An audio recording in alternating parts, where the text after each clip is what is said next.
Welcome to Canada, a user's guide and owner's manual. Many people want to fix this broken down machine called government. So join with me every week as we create an owner's manual to help people understand what these parts are, how they're supposed to fit together, and how to troubleshoot, maintain, and fix this broken down machine.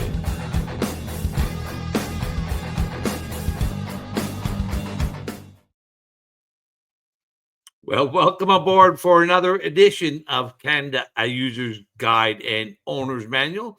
And this week, we're going to be stitching together three subjects: Canadian boomers, the Canadian election, and the Ukraine war. And I've been taking a wee bit of heat over some of my thoughts and views on boomers lately. But stay tuned as Chelsea Hillier joins me to discuss and stitch together these three subjects. Welcome Hello, aboard. everyone. Thanks, Dad.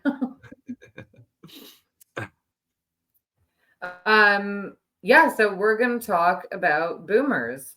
That's kind of the main thread through what we're talking about today. And it's an interesting discussion. I am what people call an old millennial, and all of your children are millennials, and we have a very bad reputation. And I remember being young and fighting with you about some of these issues when you were still in what I'll call boomerland. You've gratefully broken free from that. So I think we'll open this up with the second last paragraph of the Substack that you just wrote about boomers in Canada and how they're impacting the election that we're going into. So yeah, go ahead. Well, the title of the op-ed piece is, can boomers look into the mirror? And, and it's not unsurprising. It shouldn't be unsurprising to anyone. The boomer generation, my generation, have been the largest voting bloc in Canadian politics since the mid-70s. But and even though we're not the largest demographic any longer, we still represent a very substantial voting bloc, and we've been that way since the late 60s. And so I know many people my age are concerned about the shape and state of our nation. Many people of your generation are very concerned as well. Everyone ought to be. But it's important, if we want to understand why we're here and how to fix it, we do have to really examine and be critical about what's actually happened. And obviously, since Pierre Trudeau rise to power, we have voted in, and largely boomers have voted in, political parties, the two main establishment political parties, who have baited and enticed the boomers to vote for policies that include deficit financing, increasing our public debt, handing out all kinds of goodies, such as free health care, and we bought into it. And as a result of all those policies that we supported, our youth are now in a very disadvantaged and vulnerable and very substantial problem where they can't even buy a home now, and can't find gainful employment and meaningful employment. They're delaying having their families. Their fertility rates and number of children are going down. And of course, many of the children of boomers can't even move out of the house these days. And it's not the Yeah. environment that that my parents and subsequent and earlier generations left for me. Do you remember, like, I don't know if you remember, because, like I always tell people, if anyone's going to be critical of my father, I'm going to be the first one there. We get along very well and we're a good team. But I certainly don't let you off the hook the same way you don't let me off the hook. But I remember when I was in my 20s, which was a long time ago now, arguing with you over why weren't my brothers and I buying homes? Why weren't we starting families? Why weren't we doing those things? And you couldn't understand it at the time. I think you understand it now. But it was a hard thing for you to understand at the time because it was so far removed from your own experience, being a young man and wanting to get your life started. Well, absolutely, and I think it should be obvious. It took me a fair bit of time to find the courage to examine um, my role and the role of everybody in my generation into what's happened. And there's a fair degree of humility involved to really objectively examine and analyze what's happened. For a long time, I used to blame government and government policies without making the connection between my generation and the support of those policies. I only blamed the policies and forgot to look at who was voting for those policies. And Yeah. it's been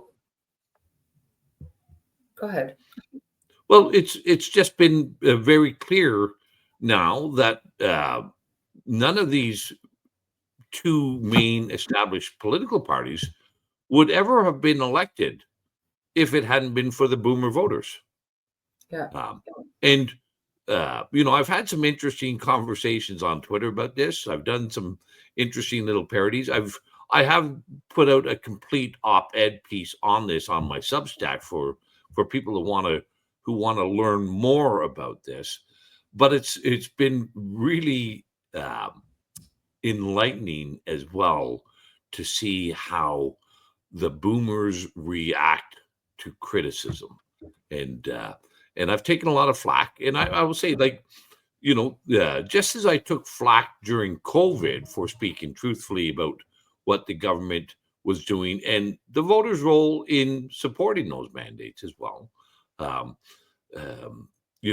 it's now time once again to speak truthfully and take some flack. And I've tried to do it both with humor and with opinion pieces. And maybe we'll play some of those parodies. But I think, if people I want to read. So I'm going to interrupt you because I want to read the second last paragraph of your Substack. I think that is important with what you're saying right now. You said Canada today is a reflection of who and what policies we voted for yesterday, while Canada tomorrow will certainly be a reflection of who and what policies we vote for today. And I think that that's really powerful. So, it puts the onus on voters because there is such a disconnect. Like you go out and you vote the way that you've always voted and then you forget it and then you move on. And for the boomers, you have been able to move on from it. For us, in the younger generations, I would say especially millennials, like we've really been shit on, excuse my language, for many decades. And I'm not saying that we've done everything right. I'm not saying that we're the smartest group out there, but like we really got a shit end of the stick here. And I think that there does need to be some reflection among boomer parents of millennial children to say, like, we set our children up for failure. Yeah. No, listen, like all the largesse, all the huge yearly public deficits that we ran has to be paid back. And, Yeah. and it's your generation, and your children's generation who will be paying that back. The question comes, do we keep perpetuating this ever diminishing returns for our offspring, for our children, or do we look in the mirror and say, well, maybe we ought to go back to how it was during my parents and my grandparents' days, where we didn't run deficits, we actually ran balanced budgets, and that we didn't come up with every cockamamie left-wing woke idea and implement it as policy. But that's we are going to have to do that one day, or else there will be nothing, even let alone crumbs, for our children and grandchildren. Yeah, and I think like this sort of like delayed adulthood that happened within my own generation of children having to stay at home and continue to live with their parents and that kind of thing has reinforced a notion that we are children when in fact we are adults. And I think that you have a Twitter engagement, where someone brings up what they think people of my generation want. I think this might be a good time to bring that up. I will see. This idea that we want handouts and things like that. We don't. Actually, what we want is to have homes and build families. Yeah, there's no question. Like, I've been somewhat shocked by some of the response in my conversations on this, and I'll show you this one a conversation with an individual on Twitter who took exception to my position that the boomers voted in these policies, and I'm not sure if you can read that here, but this is just part of the conversation. But in it, he's, at the very beginning, no reasonable person is going to vote against their own self-interest. And then he goes on, if young people voted in droves, they might end up with leaders who give them handouts, loan forgiveness, rent control, improved minimum wages, and free bus passes. Like, and of course, my response to that is, you are the ultimate boomer. When I make decisions, it's not strictly in my self-interest, and I don't think most people who have a family act in just their self-interest, or they shouldn't. We think about our children as well. So that's yeah, I think that like I think he's talking about my generation, with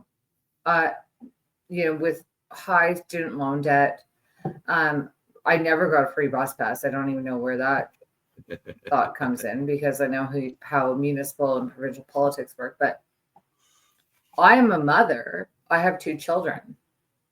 I am going to do my part to make sure that they don't have the same experience that my generation has had, which is carrying the burden that was left on us by our boomer parents, which is just the reality of the situation.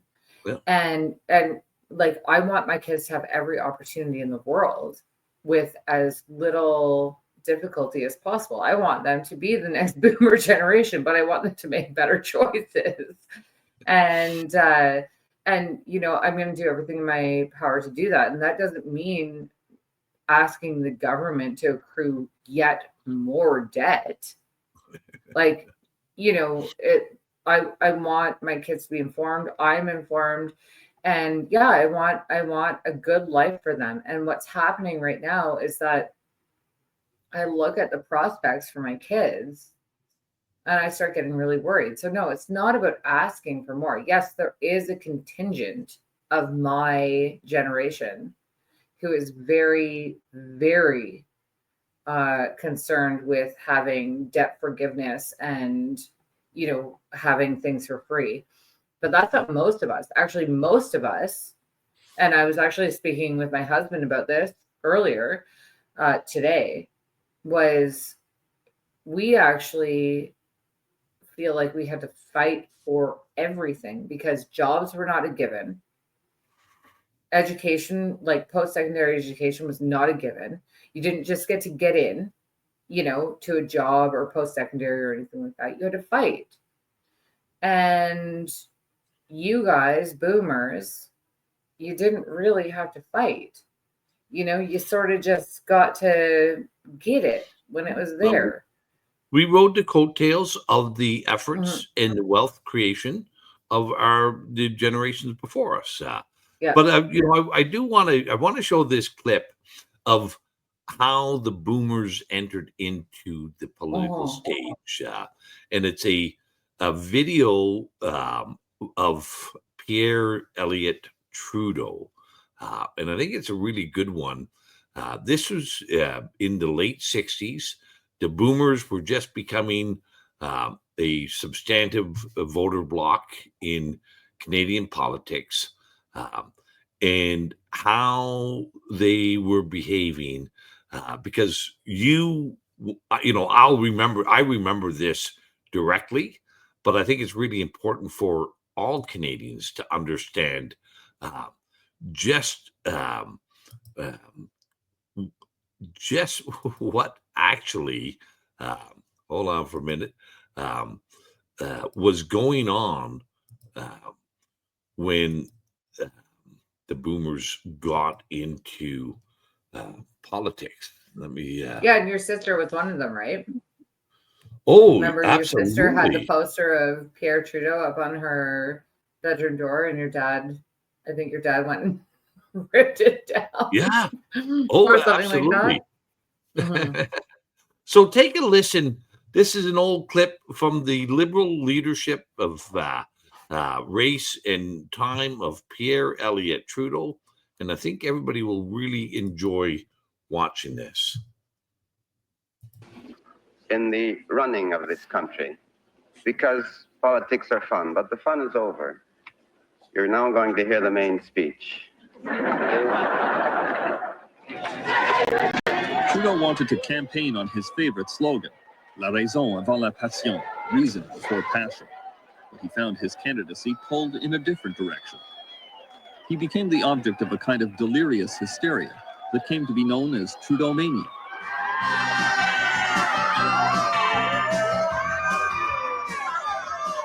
I can't remember if what you call Trudeau-mania began. I don't think it began until I threw my hat in the ring, and I certainly didn't suspect it would come. Since I was in a race and it was going to help me, I was certainly happy about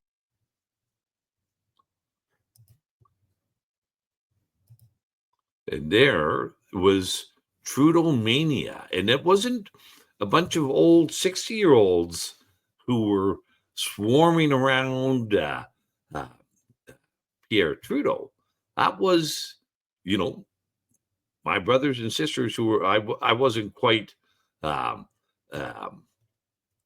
voting age in 1968, but my older brothers and sisters were, and they propelled Justin Trudeau, Pierre Trudeau, and yeah, and now you and your children and everyone has to pay much higher taxes and have a much lower standard of living as a result of Trudeau mania, and we have never gotten off that hamster wheel. We've never left. And it's not just about the standard of living or, you know, that kind of thing. It's like he brought in the Multiculturalism Act, right? So he is actually, like, he is directly responsible for, as are the boomers. Well, not, let's be he announced that Canada was going to become multicultural. But it was actually Brian Mulroney, the other globalist political party, who codified and created the law of multiculturalism in our country. So it's, you know, the red and the blue teams work together. It's interesting to see too, like, you know, because I went out to the Polyev rally last week in Sudbury. And then I went out to speak with the Freedom Rally people yesterday. I would say, so the entire Freedom Rally is over the age of 60, so all boomers. And the vast majority of people at the Polyev rally were, I would say, over the age of, I want to say 60, but I'll be gracious and say 55. And it's very much like raw. We're not going to think critically about things. We want to be on the winning sports ball team. And I think that there's something in that. And we spoke about this. I know you have things to say about this, but we spoke about this the other day on the phone. Like, why do boomers react this way? I think maybe now, like, we can get into that conversation because I think that it's a really good one to have. But maybe right now is a good time to play your video that you did with Greg Wycliffe, the great Greg Wycliffe, the other day, and sort of intro. So this is one of the videos that have got some people, especially my age, not appreciating my humor or not appreciating my examination of boomers. So this is a short little clip that Greg Wycliffe and I did to add some humor and parody into.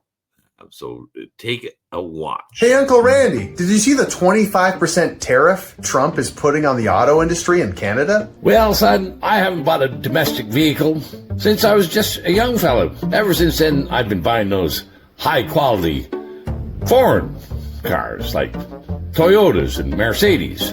Now, those are really good cars, and you can count on them. Yeah, but what about the automotive industry and manufacturing in Canada? Well, I know 150,000 auto workers may be out of job, but when I was young, you just have to pull yourself up by the bootstraps. You know, you'd lose a job on Friday, get a new job on Monday. As long as Trump doesn't go after putting on tariffs and restrictions on me going to Costa Rica this winter and enjoying my margaritas on the beach, life will still be good. Look, I get that you're a boomer, but don't you care at all about what the future generations are going to have to deal with? Sorry about that. We got to cut this short. The hockey game's on. This is Hockey Night in Canada on Sportsnet.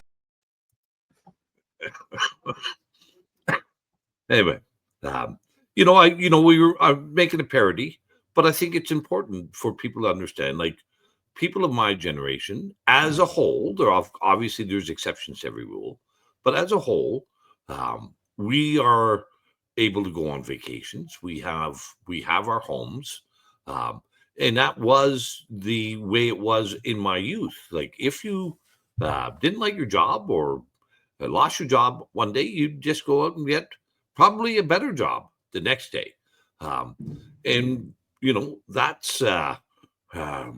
And we had lots of time to go watch the hockey game. So we still do. So we were talking the other day about, I know there's some other topics that we were going to move on to, but and maybe this is a good segue actually into why liberals are taking votes away from the conservatives right now, which is not, they're sort of Well, maybe you could talk about sort of what the vote split or the vote share. I don't want to say vote split. Oh Lord, what the vote share was between liberals and conservatives with boomers until now, and then maybe we can talk about some of the reasons why things are changing.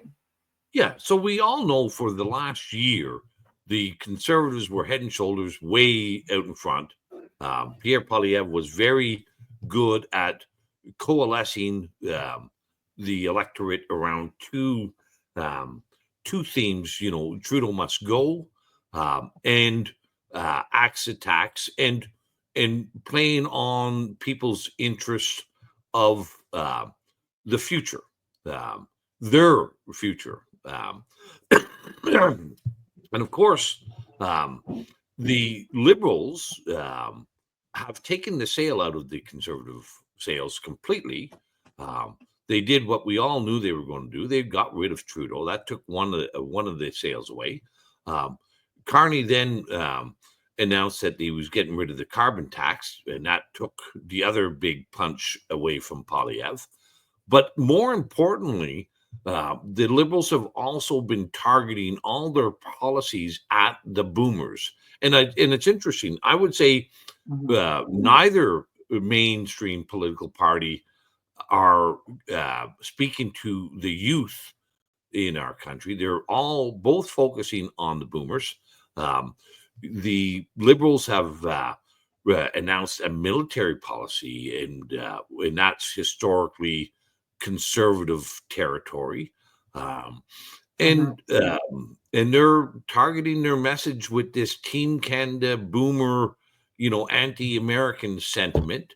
Poilievre has tried to keep up with the elbows up slogan, but hasn't been able to do so.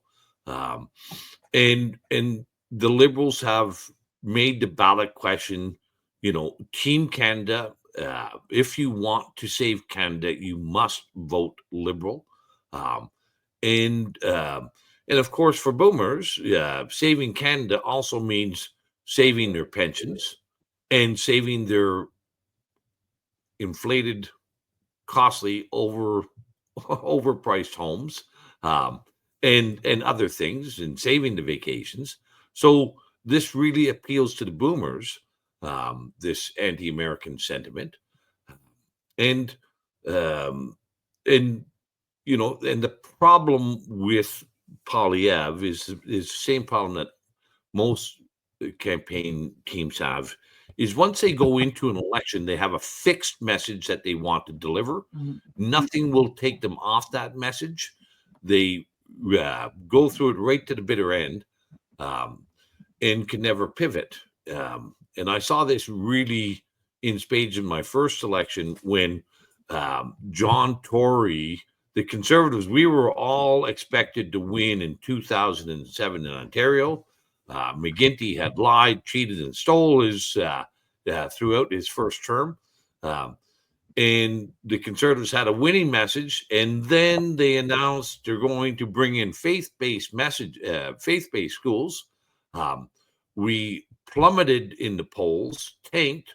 And I remember speaking to the campaign manager, John Lassinger, at the time, and there was no way they were going to get off their message.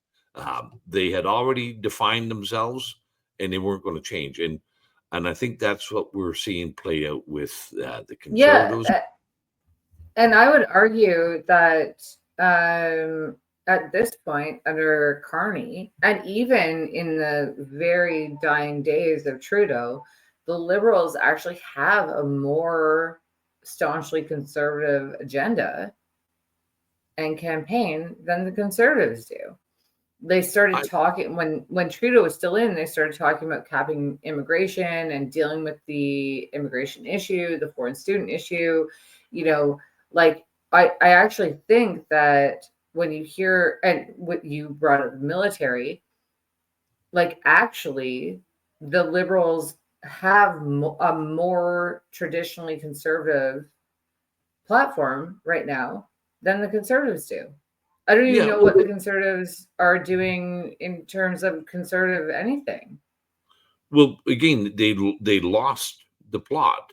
Yeah. Their strategy was great until it wasn't, and Yeah. their strategy wasn't great after Trudeau was gone, and Carney took away the tax. And yes, they, not that anybody should or ought to believe what that Carney's going to No, do, of course. but by the same token, you shouldn't believe what Polyev is saying either.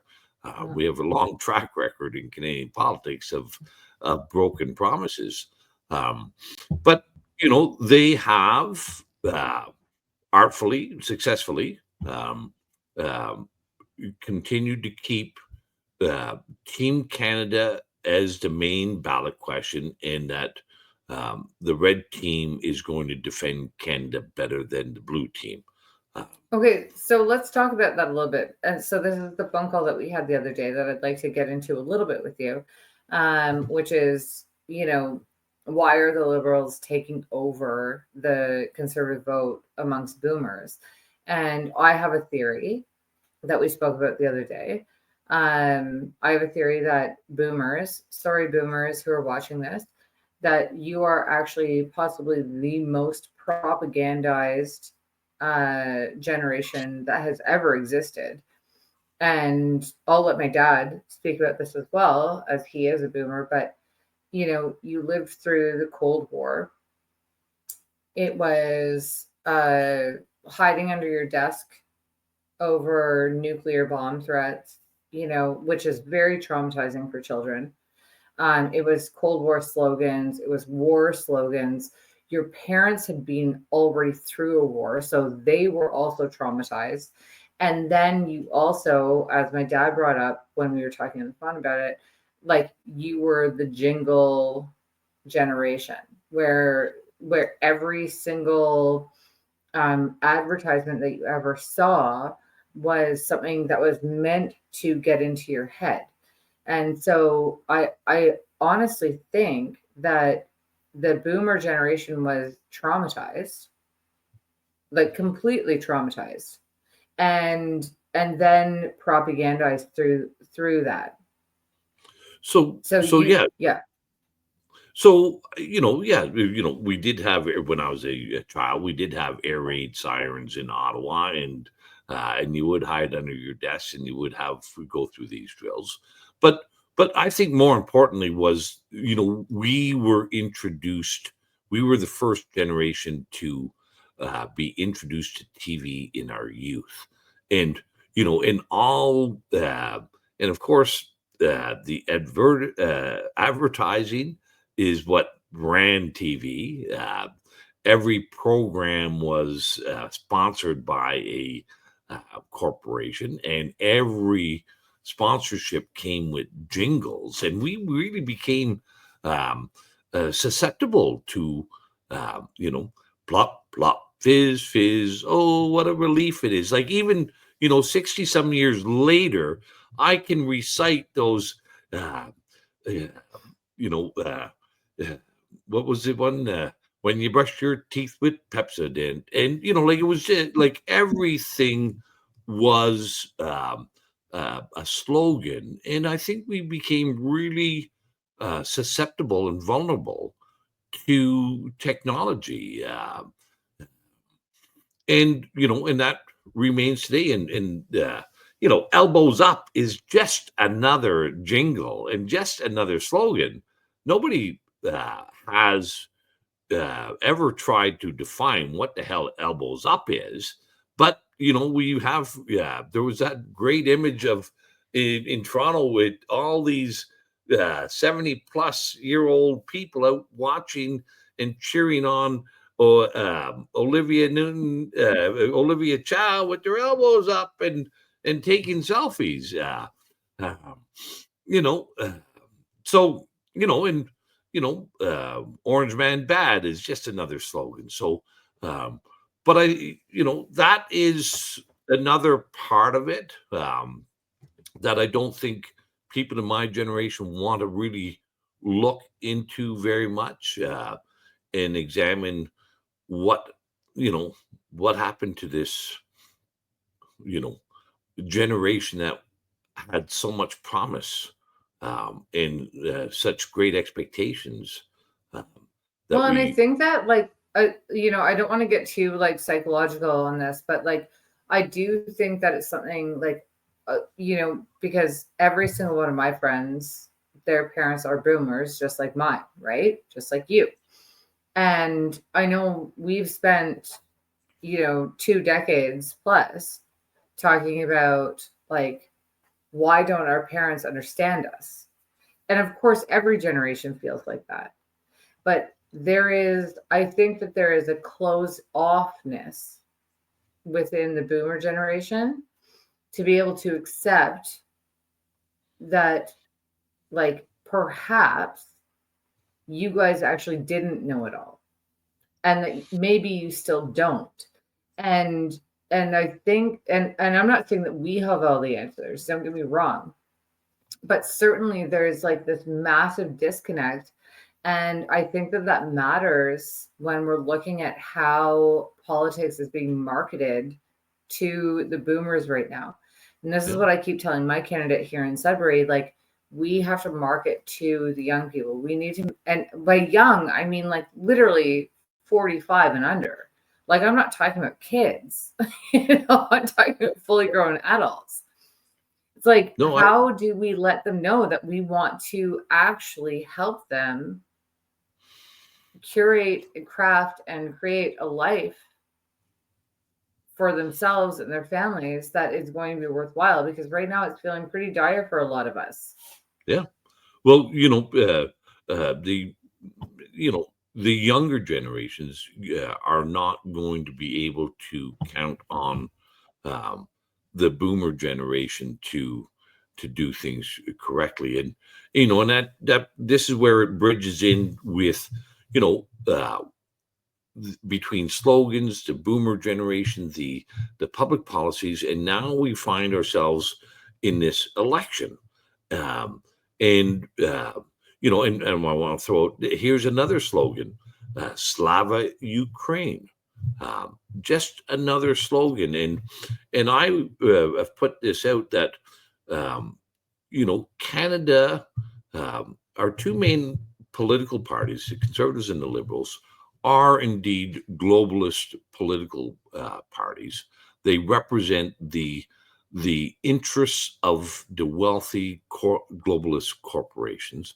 They both see Donald Trump and his nationalist policies of reinvigorating the American economy, reforming the American economy into a industrial manufacturing powerhouse again, and clamping down on the borders, clamping down on the immigration, as our two main political parties see this as a great danger to them. And the people that they serve are Canadian oligarchs. This is a danger to them.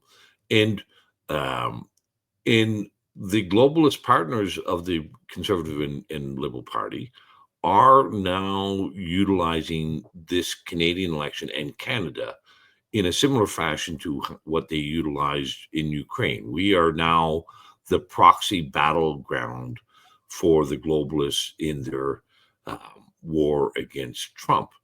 And we saw what happened to Ukraine. It has been completely devastated, annihilated in the globalist war against Russia.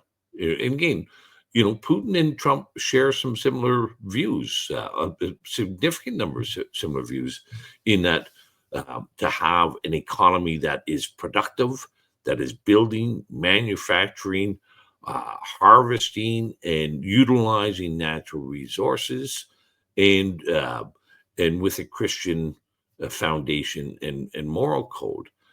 These are all the antithesis of what the globalists desire, and they're willing to sacrifice Canada now, just as they sacrificed Ukraine. And that's what this election really and truly represents, in my view, to Canadians. But we're still sort of stuck on our slogans and jingles without understanding the real battle that's in front of us. Yeah, I mean, I agree with you. Like as you know, I'm running a federal campaign right now. I would say all of the people who have reached out to me to help with the campaign that I'm running, which is not one of the globalist parties, are under the age of 45. Again, they're worried. They're worried for themselves. They're worried for their kids. They're worried for this country. I have lots of friends who, again, are in that age bracket under 45, who are terrified. And like it's hard to know which way to turn, where to go, what path to take when both of our main parties, liberals and conservatives, are still continuing to pander to the boomers. And the boomers seem to be all in on war. Like, we aren't. We don't want war. We don't want Ukraine to be decimated by Russia. Yeah. But we also don't see Russia as the enemy per se. But yeah, you're right. I mean, they've turned us into that place, and the only people who seem to be supporting it are the boomers. Yeah. Ask yourselves, well, anybody watching this, ask yourselves why China has just placed a whole raft of tariffs on us, and significant tariffs, 100% on canola and many others. Why has neither Pierre Poilievre or Justin Trudeau mentioned anything about China? Why have they not mentioned anything of any substance about Trump's desire and demand to end the fentanyl cartel trade, originating, facilitated by Canada, but with Mexico and China as well. And and I've shown this on my social media feeds. The RCMP know that there's at least 4,000 criminal organizations operating in Canada, and neither Pierre or Carney have mentioned that whatsoever. And of course, for the globalists, the money laundering, the drug cartels, the criminal activity, that's all beneficial for a country or a country's leader that has a very nationalistic view of improving their nation's identity, their nation's economy, their defending their culture. These things, of course, can't be permitted. So, once again, Poilievre and Carney are doing the bidding and serving the wealthy globalist interests, but have everybody, most Canadian voters, confused and dazed, thinking that the issue is Team Canada and elbows up. But if we're not careful, and at this stage, I don't know if we can solve this Gordian knot that we've created and undo it. But it looks like we're very much headed into a devastating trade war to try to harm Trump. This is the same, the view of the deep state, of the globalists in Ukraine, was not to defeat Russia. It was to undermine Russia and take them down a couple of notches. This is what the globalists are now trying to do with Trump. Not actually, just to undermine him, to take him down a few notches. And they're willing, just as they were willing to fight to the last Ukraine against Russia, they'll be willing to fight to the last shred of economic prosperity in Canada. Well, yeah, and like Slava Ukraine is basically the exact same as elbows up. Yeah. You know, it's the same idea. It's like we're not going the to gold and blue critically version. think. Yeah, the gold and blue version of the red and white elbows up. Exactly. We're not going to yeah. critically think, and we're not going to ask anyone to be critical thinkers in this regard. We're just going to ask you to do this thing. Yeah. And this thing is to repeat a slogan and put a flag in your bio. And yeah, like Canada's not going to win in this. And you know, I love Canada just like I think you love Canada. It's been a great country for us to live in, and you know, it's been a great country for you to raise your family in. And you know, you were born here. I was born here. My children were born here. All of your nephews and nieces grandsons and granddaughters. I'm talking about me, but grandsons and granddaughters were born in this country. It's worth defending. It's worth protecting. Worth defending. And but do we have something to defend at this point when we have literally created just a slogan campaign? Yeah. That's the only thing that we have at this point, because no one can tell me what it actually means to be Canadian, why we should be proud of it. They just tell me that it's elbows up. Well, okay. No, I think that there's a lot more to it. There is, but that's this week's edition of Boomers, Elections, and Ukraine. If you'd like to support the show, go to my Substack page, randy.hilliard, substack.com. If you have any questions, you can send them to info@randyhilliard.com. And of course, if you want to support the legal battles in this show, you can go to nomorolockdowns.ca and support us there as well. So until the next edition, thank you, Chelsea. And it's been wonderful talking about boomers with millennials tonight. See you again soon. All right. Bye, Dad.